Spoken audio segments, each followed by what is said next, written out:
Hello and welcome to my channel. My name is Jill. I am 41. I will be 42 in 2 months. And what we're going to talk about on this channel is everything I've learned in the last 25 years. And it's a lot. So I'm going to try to simplify it and sort of break it down. But these are things that have worked for me. And you're always going to hear you have to do what works for you. But I'm going to share with you what has worked for me. I've had 3 kids. I had 2 of which I had were late in life, and we're going to talk about how to eat, what to eat, how to sleep, how to work out to reach your goals, and it is possible. Okay, so my littlest one came in. Going back to high school, because this is kind of when you learn how to eat and you can learn good habits, bad habits, that kind of stuff. Learned in high school is what absolutely does not work for me. I had to get up very early. I went to a visual performing arts school that was like literally across town, and it was awesome, but I had to leave my house every day at 6:30. Part of how I woke up in the morning was to take a quick run at 5:30. Hi, Mommy. Hi, baby. And so I would take my run and have a banana, pack of water, go to school, have my lunch. But if you're coming home around like 2 o'clock, your body thinks, because it's been up so long, that it's dinner time. So I'd come home starving, and I would eat bagel cream cheese, nachos with cheese, sour cream, tomato, onion, whatever. Then I would finish it off with graham crackers and peanut butter. And I may not stop there because I wanted dinner, right? I love it. You love it? So I'd eat all that. And then my mom would make these wonderful, beautiful, healthy, balanced dinners every single night. So we would eat as a family sometime between 5 and 5:30. So if I just stuffed my face with all that stuff around like 2:30, I'm not gonna want to eat it, 5 or 5:30. But I did anyway, because that was our time. We sat down as a family and caught up about our day. And at that point, I would just head to the gym after that, loaded up on a bunch of food, and I would lift a bunch of weights. And I will show you a picture of what I looked like in high school. That all being said, you can't eat when you're not hungry. Don't do it. And if you eat that amount of food at 2:30, just realize you're either probably done for the day, or you're gonna have like a little snack again before bedtime. And that's the other thing that's really important. If you have a couple late nights a week and you want pizza at 10:30, you can do that, but you can't do it every night, and you have to balance it out. If you do that one night, then the next night you're probably gonna need to eat a salad, and you're gonna need to go to bed sometime between like 8 and 9. Sleep is important. The longer you stay up, the more hungry you are, because you are tired. You do really want to go to bed, but you're gonna fake yourself out and grab another snack, and then stay up.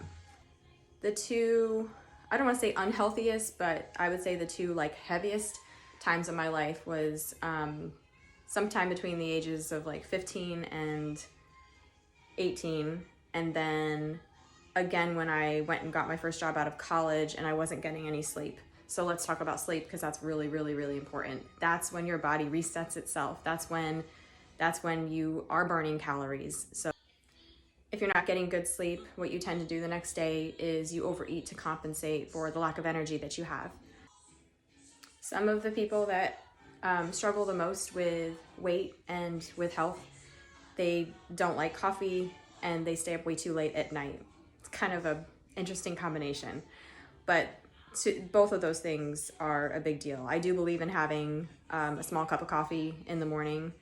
Coffee, not coffee with whipped cream with a bunch of cream in it. Not that. Coffee, splash of milk. You can even do a little bit of sugar, but make sure it's real sugar, no artificial sweeteners. It's all garbage.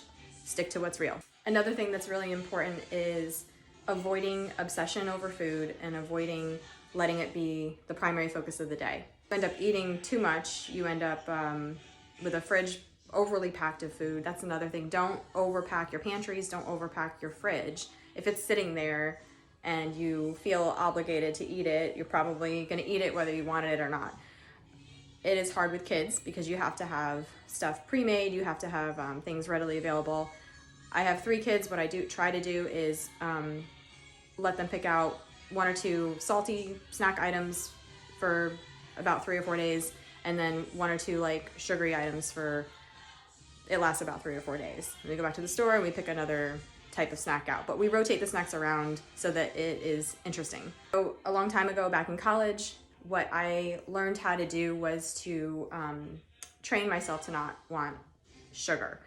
I was having a lot of stomach issues, and I realized if I did not eat sugar, then my stomach wouldn't hurt. I felt a lot better. If I loaded up on protein and less sugar, less carbs, I wasn't having the stomach problems. What I realized through this is that you can actually train yourself to want certain things or not want certain things. So to this day, and obviously, so this is like more than 20 years ago, to this day, I don't really crave sugar very often.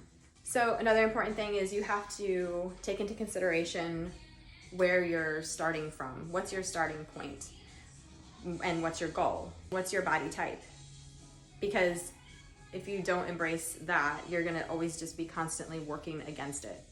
If you're looking to try to elongate everything, keep everything kind of more lean and toned, avoid lifting heavy weights. Don't do it. It's one of the easiest ways to actually make yourself look larger and shorter is to bulk on a bunch of weight onto your legs. And I know that it's real popular right now to grow the glutes. It is possible to round out your butt and not put on too much weight in your legs, and I will show you those exercises. So when you find out you're pregnant, you don't have to take in really that many more calories than you already were taking in. Your body will tell you what it needs. You're not really eating for 2. I didn't really figure out how to get the look that I wanted until after I got pregnant with my first child at 28. And so at 28, I ran for the first like 4 or 5 months that I was pregnant, not hard running, just running. And then I started just walking and stretching for the remainder of the pregnancy. And I was like, oh, like even being pregnant, I realized that my body was starting to kind of morph into what I had tried for, all those years prior, just because I didn't really know what I was doing. With food is you can kind of do things backwards. And I like to do this. I don't do it every day. But if you say make a nice yummy casserole or something like lasagna, and if it gets too late at night and you're just not in the mood to eat it, what you can do is you eat it for breakfast. And you don't pay the penalty for eating something like that for breakfast because the rest of the day you're just burning it off anyway. Keep moving and realize, yes, cleaning the bathtub, doing the chores and washing a car and scrubbing the floors, playing with your kids, all of that stuff counts as exercise. Don't let anyone tell you that it doesn't. Do your own shopping, try to do your own cooking, do your own cleaning. The more you do that stuff and don't let anyone else do it for you, those are ways that you're burning calories. Those are ways that you know what's in your food. This is really important because I have days where I don't really feel like doing like anything. And I'm sure we all have those days. But if you don't know where to start, just start. Do something, just start.